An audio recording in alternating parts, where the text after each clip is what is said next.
কলকাতা থেকে যখন ট্রাম উঠে যাচ্ছে, কয়েকদিন ধরেই ফেসবুকে পোস্ট দেখছিলাম।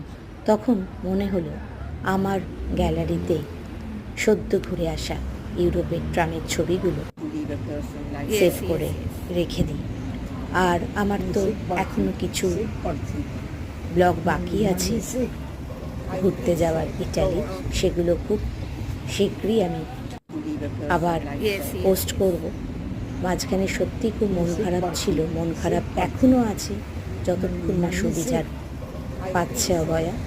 জানি না আদৌ পাবে কিনা, কিন্তু জীবন তো চলতেই হবে। তবে মনকে বোঝাচ্ছি যে দেশ থেকে ঐতিহ্যগুলো আস্তে আস্তে উঠে যাচ্ছে, সে দেশ থেকে বোধহয় খুব তাড়াতাড়ি আমিও মনকে অনেক দূরে সরিয়ে নিয়ে যেতে পারবো খুব তাড়াতাড়ি, যেখানে স্বাধীনতা আছে, সুরক্ষা আছে আর ঐতিহ্য আছে।